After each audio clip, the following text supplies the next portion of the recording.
jāņem projām.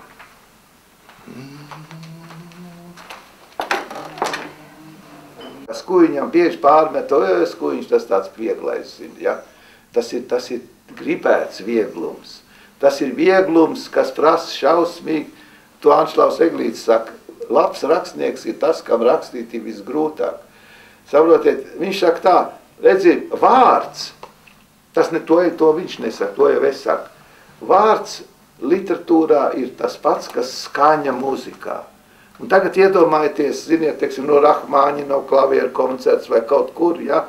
Un vienā vietā jūs iesitiet vienu tādu paviršu, pļurkšķi tādu, tur iesit, nu kas tur ir? Tur jūs sajaucat visu to gabalu, ziniet, ar vienu tādu nevērīgu, nevietā iesist kaut kādu.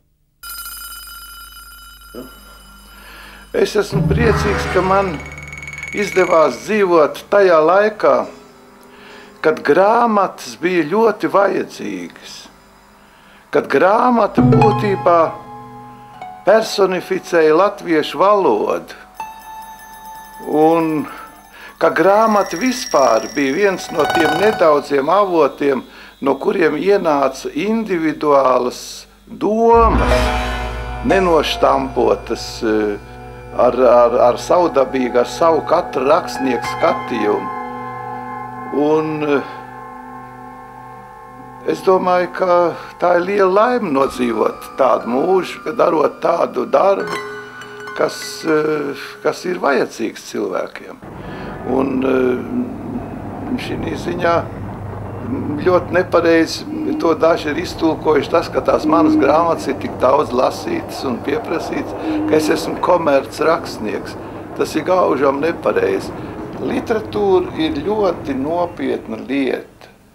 Es uzskatu, ka tauta vispār sākas ar to brīdi, kad viņai ir literatūra, un es domāju, ka tauta pastāv tik ilgi, kamēr viņai ir literatūra.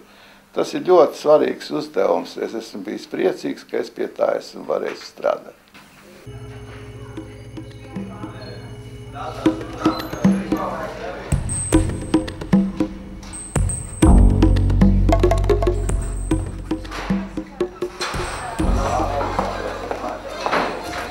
Tik ātri viss aizmirstās. Kad taisni briesmas, es tagad saņemu, piemēram, grāmatu par rakstniekiem. Jaunie rakstnieki, nu, teiksim, 49. gads, 50. gads, Dagnija Zigmonti, ja? Nezinām, ziniet, Dagnija Zigmonti vairs nezinu. Cik tad pagājuši gadi ir, un es šitais, piemēram, Pauls, nu, ja neviens nepazīst, zinu, vai es zinu. Kāpēc cilvēks zog? Kāpēc cilvēki blēdās? Tagad pat šīs blēdības lietas. Zolīti cilvēki, ja? Mājas viņiem ir, automašīnas, viss viņiem ir, kāpēc viņi blēdās? Man liekas, ka tas ir tāds ziniet, kādreiz bija tas Ivandai Kājai bija romāns Iedzimtais grēks, ziniet, par sieviešu lietām. Tur tā, es jau domāju, ka tas grēks nav iedzimts tikai par sieviešu lietām. Tie mūsu iedzimtie grēki, ziniet. Es domāju, ka cilvēkā ir tāda būtība, nu, kaut kādā veidā izteikties. Un tāpat ir ar to rakstīšanu. Tāpat, nu, es domāju, kāda arī dzīvē. Tāpēc jau mums ir interesanti lasīt. Nu, tādas patiesas grāmatas, ka tur būtībā tur ir kaut kāda pieredze tāda. Tā pieredze var būt visādi, viņa var būt emocionāli, viņa var būt, bet kāda interesanta doma. Saka, redz, es šito apmēram tā, jo es domāju, bet es nemācēju tā to pateikt. Redz, un tas ir rakstnieks, kam tas ir jāpasaka.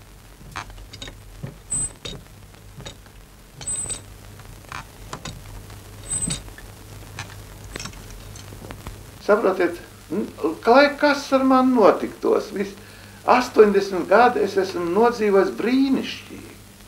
Brīnišķīgi, saprotiet. Tas ir tā, to nevar tā vienkārši to nevar izskaidrot. Visa, kā tas tā varēja būt? Es nezinu, varbūt tāpēc, ka es Ziemassvētkos esmu dzimis. ziniet. Es malkas pagrabā Ziemassvētkos, tāpēc kā Jēzus Kristus, zini. Varbūt, ka man kaut kāds tiešām kaut kāds, bet es esmu brīnišķīgi izdzīvojis, zini.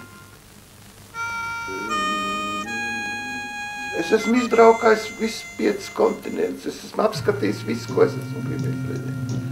Es esmu saticies ar visiem tiem cilvēkiem, kas man patikuši, ziniet. Es pat esmu, Artur Miller, teiksim, visāds rakstnieks, Lanū, ko jūs gribat? Saprotiet, ko man no manis vēl? Es esmu 50 gadus nodzīvojis ar brīnišķīgu sievu. Es varbūt varu zaudēt cīņu, bet es esmu karu uzvinnējis, saprotiet, sev to. Es esmu uzvinnējis. Ko tad 80 gadu vecumā man ir bijusi dzīve, saprotiet. Tā ir jau vesela dzīve, un es šodien jau uz to pats skatos jau tā. Tā ir pabeigta glēzna patiesībā, un tagad jūs prasat, kāpēc es nerakstu vairāk. Es staigājos ar to pabeigto glēznu un piegleznoju vēl kaut kādas sīkums, teiksim, tā vēl kaut ko tur tā padarbojos, ja. Pietiek man, es jau to paši nevaru salikt tanos rakstos iekšā.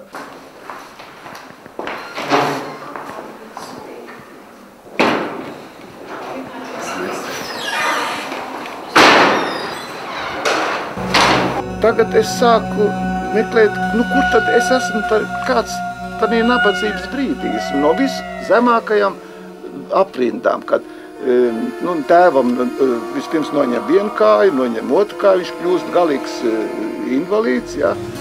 Un mēs esam 2 bērni mātei, un mēs dzīvojam Maskavas poštatē vienā istabiņā, kur vēl nevar samaksāt un pieņem vēl tanī pašā vienā istabā vēl precēti pāri. Un tagad es sāku meklēt, bet kāds tad es izskatos tanī laikā? Vai tad es tiešām esmu tāds nabaks? Vai kas tad ir? Es sāku skatīt savus bildes. Un es neesmu nekad nabaks. Tas trakākais tas numurs, ka es esmu vienmēr, man ir ik pa laikam es esmu fotografēts. Un es esmu ārkārtīgi zolīts, vienmēr ārkārtīgi labā uzvalka. Kāpēc tas tā notiek? Ja? Bet tas ir jau, tur neko es nevaru darīt. Un es tāds, teiksim, kad es būtu bijis nabaks, es nekad neesmu nabaks bijis. Man šķiet, ka šīs lietas, tas nav tik tā, kā, piemēram, mūsu žurnālā mēs pašķiram žurnālu, un tur ir tā šo sezonu modē būs tas un tā. Es domāju, ka tas ir kaut kas pilnīgi garām. Pilnīgi garām. Katram cilvēkam ir kaut kas, un katram cilvēkam būtībā tam viņa ārienē jau jāiznāk ir un iznāk. Tas trakākais ir tas, ka iznāk no viņa iekšienes.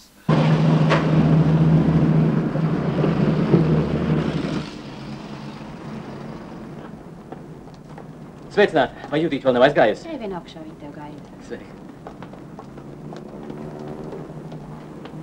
Sveiki, Judīte! Labdien! Man šodien galīgi nav laika, es ļoti steidzos. Kas jauns? Nekas. Kāpēc tu aizgāji no mākslas skolas? Tā vajadzēja. Cik tad ilgi es varēju sēdēt mātei uz kakla? Sveiks, vecais! Šķiet, ka tev apceļ, bet šitā jau arī pārāk krāšņa priekš tevis.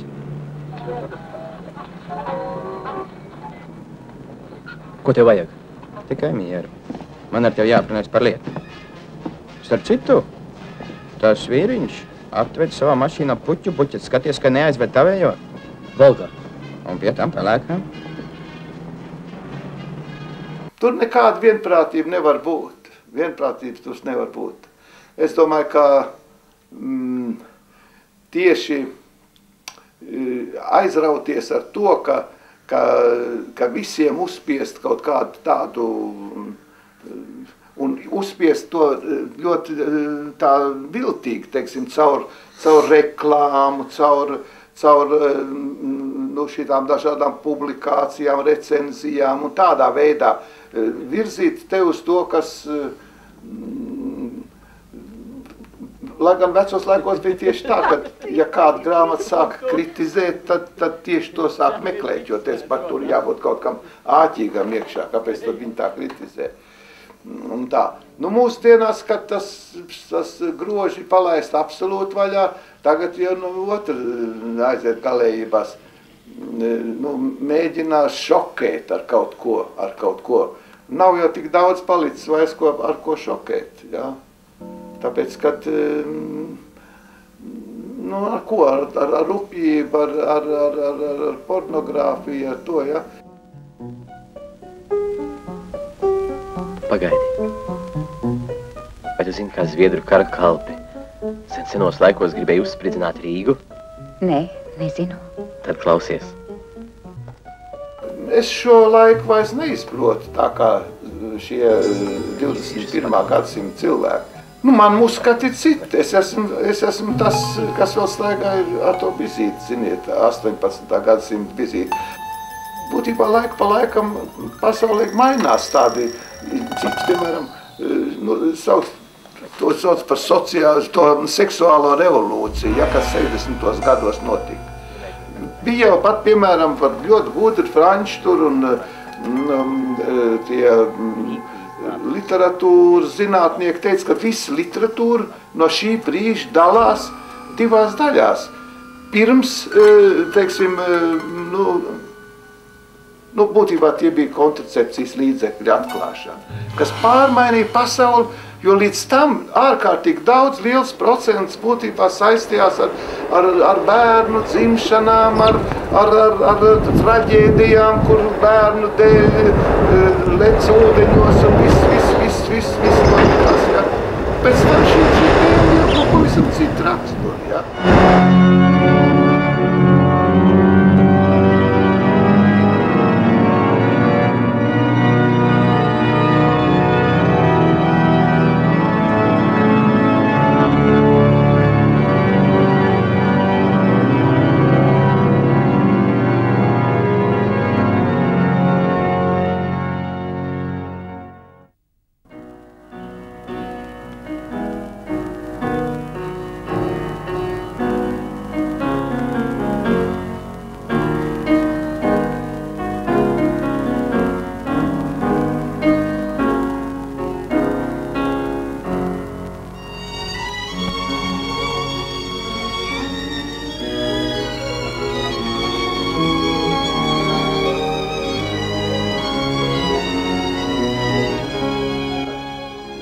Garīgie atklājumi, tāpat kā cilvēka aizmigšana, nepadodas prāta kontrolē.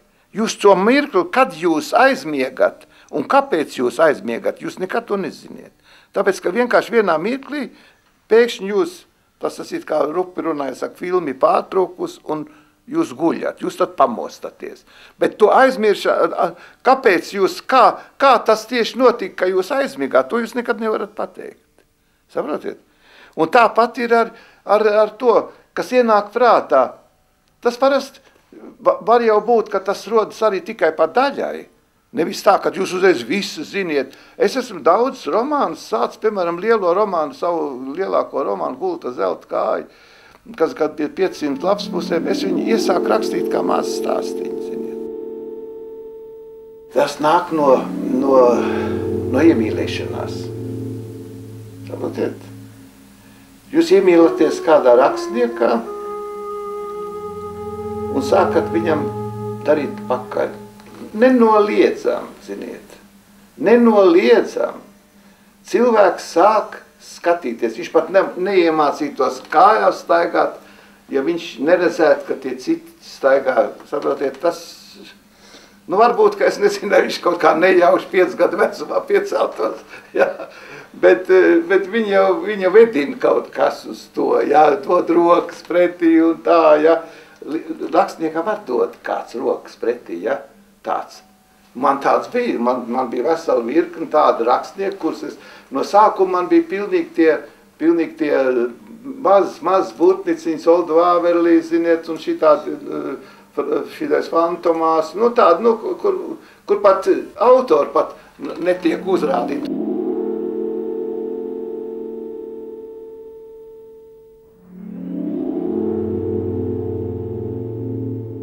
Kuiņša Vila Lācis dzer šampānieti, jūs tādu esat redzējusi?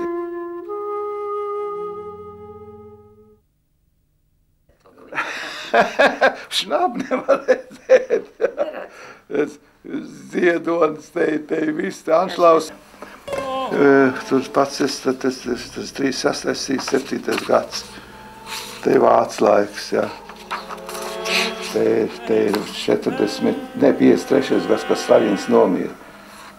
Šitie te ir raksts viens nakts kronika. Šitie te viss. Nu, sakot, redz, kur Oja slavenais, kas ņēma šito filmu, Bruno Oja. Te mēs taisījām filmu Tauriņu dēļ. Tā bija laba, vispār. Laba filma. Neesiet tik pārmērīgi lieli. Ļaujiet vismaz man būt mazam. Ļaujiet man spēlēties ar savu kāju īkšķiem. Redziet, es guļu šūpulī un abām rokām bāžu kāju mutē. Atzīstieties, ka jūs jau esat lieli un stīvi un ka jūs vairs to nevarat. Tas ir ļoti svarīgi laiku pa laikam kļūt mazam, lai kļūtu liels. Ja jūs vairs to nevarat, jūs esat kaut ko pazaudējuši.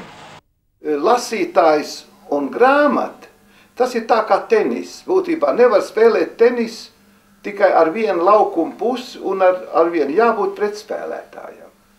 Un grāmata būtībā ir tas pretspēlētājs. Pretspēlētājs un pie viena arī spēlētājs. Tā ir saspēle. Vai tev ar to rakstnieku? Tas ir būtībā tāpat kā vispār dzīvē, ziniet. Tāpat kā es to esmu jau teicis, jau grāmata būtībā ir autors, grāmatas nepastāv ārpus autoriem. Vai tu ar šo autoru vari to saspēli dabūt, ka viņš tev ir interesants, ka, teiksim, to, ko tu gribi zināt, viņš to atsit tev atpakaļ, un atsakot, tu meklē kaut ko akal, un jā, viņš būtībā, viņš spēlē ar tevi kopā. Tā ir tā lieta. Jo, redziet, nevar jau būt tā, ka pilnīgs muļķis paņems gudru grāmatu un kaut kas notiks. Nekas nenotiksies. Ja gribat zināt, mākslas pasaule, paklāsim to tā pačā. Mākslas pasaule ir visgodīgākā. Tajā to, kas jādara man, neviens cits nevar izdarīt. Un arī atņemt nevar to, kas ir mans. Bet kur paliek kolektīvs? Jums vajadzīgs kolektīvs? Jā. Te tas ir Kupers, Vītols, Teodors Raiters, Lielais Leoplešs, augstākās klases kolektīvs. Bet neviens no viņiem manā vietā nav nodziedājis ne ceturdaļu takts. Un tāpēc es esmu es, un viņi ir viņi. Nu. Vīrieti labākajos gados. Nav viegli. Bet ja jums būtu iespēja sākt visu no gala, vai jūs ko mainītu? Literatūra, tas nav tikai kurš kur nositīs un kurš, kā tur ar tos indiāņu šāva un viss, bet ka tas ir pavisam kaut kas cits, ka tur pat, ko es toreiz nemaz nesapratu, ka tā ir tāda garša, teiksim, ka tur ir asprātības un ka tur ir iekšā visādas valodas spēles un visas šitādas te lietas, ja. Un es viņas pat no sākuma, jo būtībā tas man bija tāds liels. Pat būtībā vēl 54. gadā, kad es uzrakstīju savu pirmo to lielāko darbu ceļu un krustceļu, tas iedomājieties gadu pēc Staļina nāves bija, ja? Un es būtībā šī grāmata savu ievērību guvu ar to, ka te dzīvoja vēl viena liela daļa cilvēku, kas bija ar to saistīt vēl ar to vilni. Tas jau bija tāds jauns vilnis vispār latviešu literatūrā. Tie bija tā sauktie urbānisti, tie bija tā sauktie ornamentālisti, ziniet, kas ar visu kaut ko papildināja ar visādām interesantām lietām, ko sabrāvis vienkārši tā kā vāzē salīk visos darbos iekšā, ja? Nu, un tā kā es būtībā sāku ar pakaļdarinājumu, tas ir pilnīgi nenoliedzami. Man bija nolēmts to darīt. Es ļoti ātri satikos ar cilvēkiem, kas man jau uzreiz pateica. Tu būsi rakstnieks, tu būsi liels cilvēks. Tieši šitādā veidā pateicis man, ja. Un pat Miras ķempa, kad es jau satikos, viņi man teica skaidri raksta, kā Eriks, tas, kā Ādamsons, kā Anšlaus Eglīts, un tas ir tavs stils, ja. Es to neizgudroju, es jums varu parādīt Liņa grāmatas, kur tas ir ierakstīts. 51 gadu atpakaļ, ja, man ierakstīja, ja. Saprotiet, tā kā man virzīja jau viss, man visa dzīve ir tāda virzīšana. Pie tam tas interesantākais ir tas, ka es ar visiem šiem cilvēkiem, kas man ir bijuši kaut kādā veidā, ar kuriem es esmu jutis tuvību, es ar viņiem visiem esmu dabūjis kontaktu cilvēcīgi.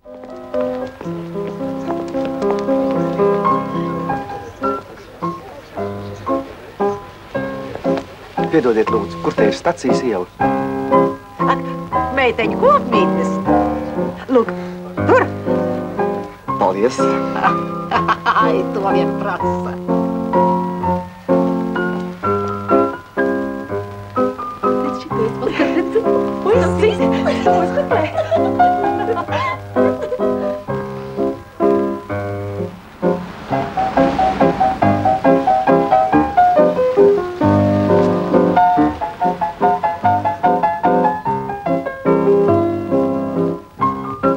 Varbūt jums piedāvāt spogulīti.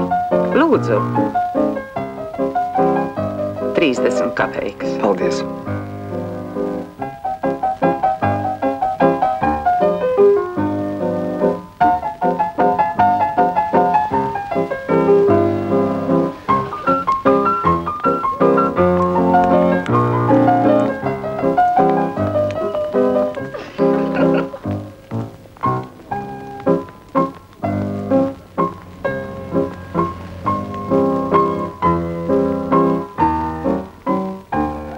Atvainojiet, lūdzu. Vai te ir Priežiela 8? Jā. Ko jums vajag? Es rakstīju vēstules uz šo adresi, kopmītnē parasti noklīstot.